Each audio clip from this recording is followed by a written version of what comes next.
आज जो हमारे सामने जो समाज है उसमें जो लिटरेचर के मूल्यों की अगर बात करें, अदब के कदरों की बात करें, तो अदब की जो कदरें हैं वो क्या हैं, और जो पिछले दौर में जो अदब की कदरें थी वो जो क्या थी, या अदब क्या था ओवरऑल, या अदब अभी क्या है? देखिए, ऐसा है, लोग शुरुआत से रब शुरू करें जी। तो अदब मुमकिन होता है जुबान में जी। और अदब इस लिहाज से कला का एक ऐसा रूप है जी। जिसका मीडियम हर इंसान को जन्म से हासिल। रंग की जरूरत नहीं है, किसी तरह के गीत गाने की जरूरत नहीं है। अगर आपके पास जुबान है, जो कि हर इंसान के पास आमतौर से है, तो आप नावल लिख सकते हैं, आप शायरी कर सकते हैं, आप फिलॉसफी कर सकते हैं।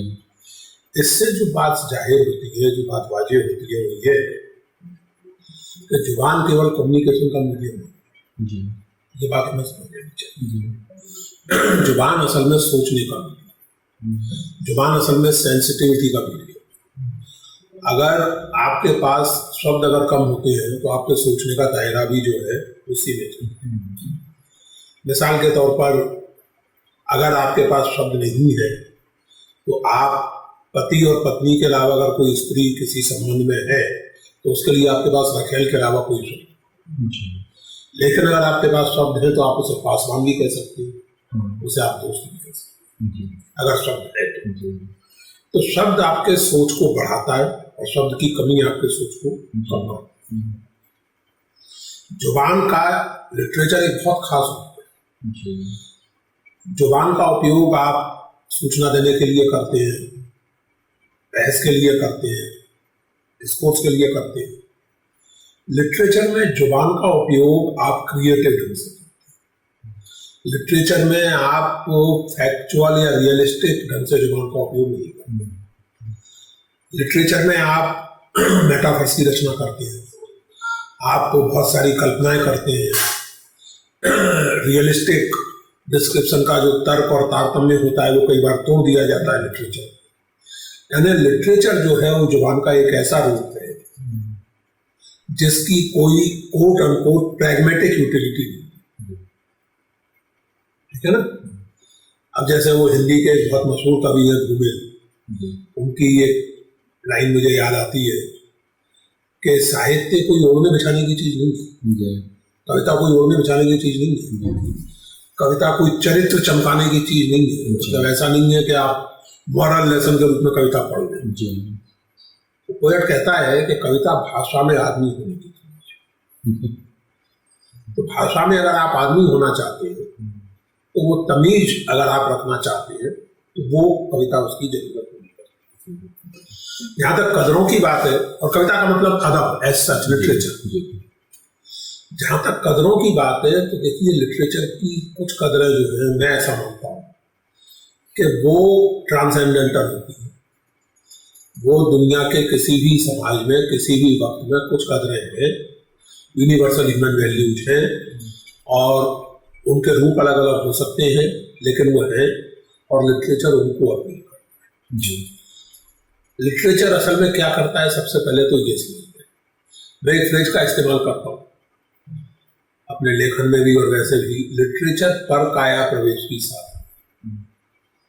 मैं किसान नहीं जी, मैं औरत भी नहीं, मैं मजदूर भी नहीं, मैं अरब भी नहीं, मैं मुसलमान भी, लेकिन इन तमाम तबकों की जो तकलीफें, जो उनकी अपनी स्पेसिफिक सिचुएशनल लोकेशन समस्याएं हैं, वो मैं सोशियोलॉजी और हिस्ट्री से उतनी अच्छी तरह नहीं जानता जितनी की लिटरेचर के जरिए।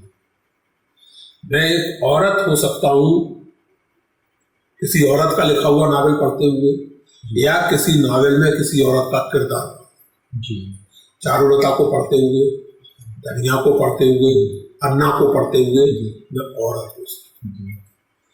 19वीं सदी के हिंदुस्तान में क्या हालात थे इसका बहुत गहरा एहसास मुझे गालिब से होता है।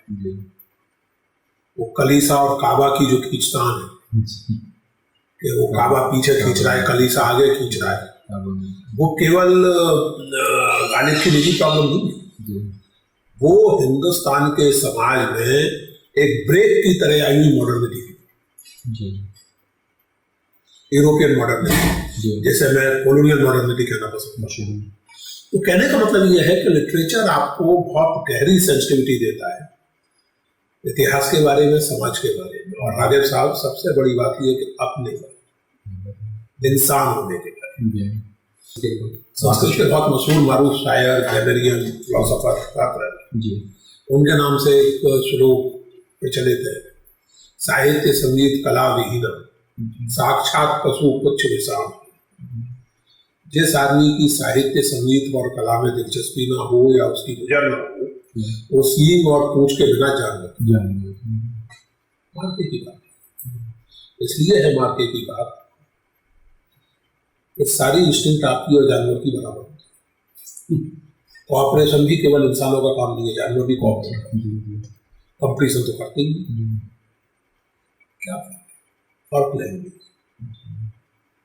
जानवर के पास उतना कॉम्प्लेक्स सिस्टम ऑफ लैंग्वेज नहीं है जितना, और लैंग्वेज का हाईएस्ट फॉर्म है लिटरेचर, और वो हाईएस्ट फॉर्म आपको बेहतर इंसान बनाता है, वो आपको रोबो और कंप्यूटर बनने से रोकता है। जैसा मैंने कहा, क्योंकि परकाया प्रवेश, इसलिए मुझे लगता है कि परकाया प्रवेश ही लिटरेचर की सबसे बुनियादी कदर, फंडामेंटल वैल्यू यही है लिटरेचर की, कि मैं फिलिस्तीन में रहे बगैर, साउथ अफ्रीका की अपार्थाइड को झेले बगैर, 19वीं सदी 18वीं सदी के हिंदुस्तान में औरत हुए बगैर, आज के हिंदुस्तान में दलित या मुसलमान हुए बगैर, उनकी तकलीफ तक पहुंच, ये मैं लिटरेचर के जरिए करता हूँ। लिटरेचर मुझे इंसान बना, वो जो है ना मिश्रा, कि आदमी को भी मयसर नहीं इंसान होना, तो लिटरेचर के बगैर भी मयसर वाकई नहीं है। सर, आज जो सोसाइटी है, खासतौर पर जो पूरी दुनिया को ले लीजिए, हिंदुस्तान भी उसका हिस्सा है, उस सोसाइटी में, समाज में जो लिटरेचर है, वो किस तरीके से, ये जो आज बेचैनी की कैफियत है ना, हर इंसान के अंदर एक बेचैनी पल रही है, और जो वो किस तरीके से लिटरेचर अपना किरदार अदा कर सकता है? लिटरेचर का किरदार तो घटाया जा रहा है ना, लिटरेचर को तो मार्जिनलाइज किया जा रहा है। आप देखिए दुनिया भर में जो हालत हुई है, केवल लिटरेचर नहीं बल्कि ह्यूमैनिटीज के जो भी डिसिप्लिन, इकोनॉमिक्स को छोड़, चाहे हिस्ट्री हो, सोशियोलॉजी हो, खास करके लिटरेचर की तो बहुत ही बुरी हालत है, केवल हिंदुस्तान में नहीं बल्कि दुनिया भर में। किसी यूनिवर्सिटी में कोई डिपार्टमेंट बंद होना हो तो सबसे पहले लिटरेचर, उसमें भी सबसे पहले क्लासिकल लैंग्वेजेज या फॉरेन लैंग्वेजेज। 10-12 साल पहले कैम्ब्रिज यूनिवर्सिटी में आर्थिक संकट आया तो ये हुआ कि ग्रीक और लैटिन बंद किया जाए, तो वो तो नहीं हो पाया, हंगामा होने लगा, तो इंडियन लैंग्वेजेज बंद कर दिया, ईस्टर्न लैंग्वेजेज बंद कर दिया, तो जापानी और हिंदी और उर्दू जो भी वो पढ़ी जाती थी वो। ये देखिए एक बहुत ही वर्ड और प्रैग्मेटिक समझ जो बनी है, और ये बहुत खतरनाक है। उस वर्ड और प्रैग्मेटिक समझ के चलते ये मान लिया गया है कि जो चीज आपको बहुत मोटे तौर पर दिखने वाला फायदा फौरन देती है, उसी के मानिए, बाकी सब बेकार। मेरा नावल है नाकोहस। नाकोहस किसी भाषा में आपको नहीं मिलेगा, क्योंकि ये एक्रोनिम है, मेरा गढ़ा हुआ है, और ये एक्रोनिम है NACOHS, national commission of hurt sentiments, उसका एक्रोनिम। तो उसमें जो मुद्दे हैं उनमें से एक ये भी है कि लिटरेचर का या कला का, तो उसमें जो NACOHS, national commission of hurt sentiment का जो स्पोक्स पर्सन है, वो कहता है कि इंटेलेक्चुअल होना पाप है, टेक्नेक्चुअल सबका बाप है। तो आप जब टेक्नेक्चुअल बनाने पड़ा, आप देखिए हमारे देश में कितनी मजेदार हालत है। अमेरिका में 2 नमूने आप ले सकते हैं, एक सब दुनिया का सबसे ताकतवर मुल्क और एक दुनिया की तादाद के हिसाब से सबसे बड़ी डेमोक्रेसी। दोनों मुल्कों में इंटेलेक्चुअल होना इस समय गाली जैसा, इंटेलेक्चुअल टेररिज्म फ्रेज का इस्तेमाल किया जाता है। इंटेलेक्चुअल होना जैसे गाली है, अमेरिका में भी, भारत में। ये जो स्थिति है, इसमें लिटरेचर को मार्जिनलाइज जानबूझ के किया गया है, क्योंकि लिटरेचर सवाल उठाता है। लिटरेचर आपको बिना उबाए, बिना एकेडमिक एक्सरसाइज में फंसाए, बड़े सहज, सेंसिटिव, कोट अनकोट मनोरंजन ढंग से जीवन की कुछ कड़वी सच्चाई हो और उसके साथ साथ इंसान की कुछ बेहतरीन खूबी हो, दोनों को साथ साथ आप सवाल उठा। और इसलिए लिटरेचर से वो लोग कतराते हैं जो खोखली पॉलिटिक्स के आधार पर पावर में आ जाए या आना चाहते हैं। और दुनिया भर में इस समय ट्रेंड चल रहा है, कॉर्पोरेटोक्रेसी, डेमोक्रेसी धीरे धीरे कॉर्पोरेटोक्रेसी में बदल रही है और ऑलिगार्की में बदल रही है, कुलीन तंत्र में एक तरह की बदल रही है। तो उस स्थिति में लिटरेचर को मार्जिनलाइज किया जाना तो जरूरी है, वरना उसके बिना वो उन लोगों के लिए जरूरी है, वरना उसके बिना उस तरह की ताकतें आ नहीं सकती। नुकसान इसके जबरदस्त है। जब आप लिटरेचर नहीं पढ़ेंगे, जब आपको लैंग्वेज की तमीज नहीं होगी, तो सोशल मीडिया पे जो ट्रोलिंग आप देखते हैं, और मैं फिर से कहूँ कि केवल भारत की समस्या नहीं, दुनिया भर की समस्या है। भारत में कुछ ज्यादा है इससे, जो बदतमीजी देखते हैं, जो इनसेंसिटिविटी देखते हैं।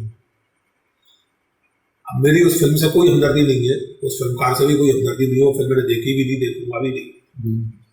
मैं पद्मावत फिल्म की बात कर रहा हूँ, लेकिन फिल्म बनी नहीं, फिल्म की शूटिंग चल रही है केवल, और आप आग लगा रहे हो, बात कर रहे हो साथ। दिस इज, मैंने इंडिया टुडे में लेख लिखा था, थिएटर ऑफ एब्सर्ड। यानी आपको को देखते ही मैं कहूं कि आप बदमाश हैं, अपना लाइफ, आपकी बात तो सुनूं, आपका कुछ किया धरा देखूं, मेरे पास कोई आधार हो, आपने मेरे सामने कभी कोई गुंडागर्दी की हो, मुझे मेरे किसी दोस्त ने बताया हो कि लड़का ठीक नहीं है, तब तो समझ में आता है। तो ये जो स्थिति, इंसान लिटरेचर से वंचित हो गए ऐवे ही कर सकते हैं।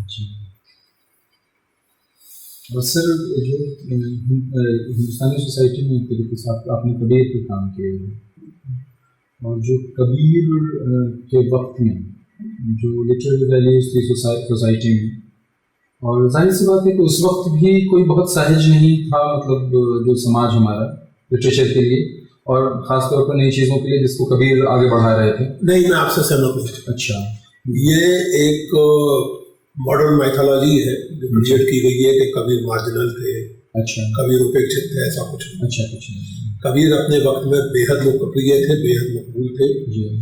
और ये मैं हवा में नहीं कह रहा हूँ, क्योंकि मैंने इन चीज़ों पर काम किया है और सेंस ऑफ हिस्ट्री मुझे है, हिस्ट्री को डिसिप्लिन के तौर पर भी मैं गंभीरता से साधने की कोशिश करता हूँ। कबीर की मृत्यु हुई है 1818 में। 1852-53 में उनके गुण गाती हुई कविताएं रची जा रही। 1890 में उनकी पूरी बायोग्राफी लिखी कबीर परिचय, और वो किंवदंती आपने सुनी होगी, वो लेजेंड सुनी होगी। लेजेंड्स के मानी समझने चाहिए। एक राजा और एक नवाब आपस में लड़ रहे हैं कि हम इनका दाह संस्कार करेंगे क्योंकि हिंदू थे, हम इनका दफन करेंगे क्योंकि मुसलमान थे। जो आदमी मार्जिनलाइज्ड होता है, इग्नोर्ड होता है, उसकी दफन को लेकर के झगड़े भी हो रहे हैं। तो ये सब व्यर्थ की बातें हैं। कबीर अपने समय में काफी लोकप्रिय थे, काफी मकबूल थे, और इसलिए ये कहना कि लोग उस समय नई चीजों के लिए तैयार नहीं थे, ये गलत बात। वो एक डायनेमिक सोसाइटी थी, उसके डायनेमिज्म को समझने की जरूरत है। कबीर के समय की जो कदरें थी लिटरेरी, कबीर अपने समय में एग्जैक्टली राइटर या पोएट नहीं माने जाते, तो भक्त माने जाते, लेकिन उनकी भक्ति कविता के जरिए आर्टिकुलेट होती, उनकी भक्ति कविता के जरिए लोगों तक पहुंचती, और इसलिए ये बात आप दिमाग से निकाल दें कि कबीर उपेक्षित थे या मार्जिनलाइज्ड। तो इस पर अलग से कभी बात करेंगे, तो एक अलग ही मसला है, और मैं चाहूंगा कि वो बात करने के पहले आप पूरी किताब पढ़ लें, अगत कहानी प्रेम की। बहुत सारे, मेरा ख्याल है आपकी बहुत सारी धारणाएं बदल गई। एक आखिरी सवाल है, वो ये है कि अभी जो लिटरेचर में खासतौर पर हम लोगों को मतलब छिछली एक लिटरेचर की जो समझ जो एक नई आई है वो ये आई है कि किसी पे फिल्म बन गई तो फिर हम मतलब उसका जो ज्ञान होता है वो लेकर के चले आते हैं। मतलब गालिब पर फिल्म बनी इसलिए गालिब जो है बहुत चर्चित हो गए, और किसी और चीज पे जैसे पद्मावत पर आपने कहा पद्मावत पर फिल्म बनी तो पद्मावत सब नाम ले रहे हैं और पढ़ नहीं रहे हैं। मतलब पढ़ना जो है बंद हो गया। पहले भी बनती थी जी जो बात आपने आखिर में कही वो मैं जी पहले ऐसा नहीं होता था कि गोदान पर फिल्म बनने के बाद ही लोगों को मालूम पड़ता था कि गोदान कोई चीज है, जी और लोग गोदान फिल्म को प्रमाण मान कर नावल नहीं पढ़ते। जी ये अभी गोदान फिल्म 66-67 में बनी, जी कोई ऐसी हजारों साल पुरानी बात नहीं। लेकिन पिछले 15-20 साल जी टेक्नोलॉजी के विस्तार में, जी टेलीविजन के विस्तार में, व्हाट्सएप के विस्तार में, मैं जैसे कहता हूँ कि एक हम न्यू इलिटरेसी में नव साक्षरता होती है, ये नव निरक्षरता है जिसमें आपका अटेंशन स्पान आधे मिनट का भी नहीं रहा, जिसमें आप 1-1.5 मिनट भी इसके बिना चैन से नहीं रह सकते मोबाइल फोन के, और उसमें दुनिया भर का फेसबुक, ट्विटर, व्हाट्सएप, दुनिया भर की चीजें। शांत चित्त से मैं उसी नावल की बात करूँ नाकोहस की। नाकोहस में एक जगह मैंने लिखा है ये एकांत, नाकोहस का प्रवक्ता कहता है एकांत सबसे बड़ा अपराध है, एकांत में जाने की छूट नहीं है, क्योंकि एकांत में तुम सोचो, एकांत में दिमाग चलता है, सोचने की कोशिश करता है। इसलिए आप देखेंगे कि there is such a offensive of quote unquote information, there is such a offensive of excitement. आगे मैंने पिछले करीब 1.5-2 साल से टीवी नहीं देखा, सच कर मैं टीवी पर न्यूज कुछ अब तो कुछ भी नहीं देखता, और 1.5-2 साल से मैंने टीवी पर न्यूज सो कॉल्ड डिस्कशन नहीं देखा। किताब नाम का एक प्रोग्राम में राज्यसभा टीवी के लिए करता था, वो करता था मैं, वो भी कई बार नहीं देखता था, करता था और देखता भी था, लेकिन कई बार नहीं। जो सो कॉल्ड डिस्कशंस होते हैं टीवी पर और खबरें होती है वो मैंने देखना पड़ता, डिस्कशन नहीं होता, डेसिबल मैच होता है, 10 लोग एक साथ चिल्लाते हैं। मैं तो अपने दोस्तों से कहता हूँ और इस प्रोग्राम के जरिए आपके ऑडियंस से खासकर नौजवानों से भी कहूँगा कि महीना भर टीवी छोड़ के देखिए। तो जैसे डॉक्टर कहते हैं ना कि स्मोकिंग छोड़ दोगे तो सांस लेने में आसानी लगेगी, महीना भर टीवी की लत छोड़ के आप देखें, आप पाएंगे कि बदतमीजी के जो जीव जंतु आप में घुस रहे थे वो कम हुए, लैंग्वेज की तमीज आपकी सुधरेगी और बीपी आपका नॉर्मल रहेगा। मैं अभी अपना बीपी चेक करा के आ रहा हूँ, मेरी डॉक्टर बहुत खुश थी मेरे बीपी से। मैंने कहा कि कारण वही है, मैं टीवी नहीं देखता हूँ, इसलिए मेरा बीपी नॉर्मल है। तो ये जो लिटरेचर के हवाले से जो आपसे बातें हुई, ये हमारे सामीन के लिए और हमारे नाज़रीन के लिए बहुत एक तरीके से मुफीद बातें थी, और फिर हम दोबारा आपसे बात करेंगे। मुझे बहुत अच्छा लगा आपसे बात करके, और मुझे उम्मीद है कि आपके सामीन और नाज़रीन को मेरी बातों में कुछ सोचने को मिलेगा, और मैं उम्मीद करता हूँ कि आगे आपसे बात करने का मौका फिर से मिलेगा। बहुत बहुत शुक्रिया। अगर आपको हमारी कोशिशें पसंद आई हैं तो बराह करम हमारे चैनल को सब्सक्राइब करें और साथ में घंटी के बटन को दबाएं ताकि हमारी अपडेट्स आपको मिलती रहें। शुक्रिया।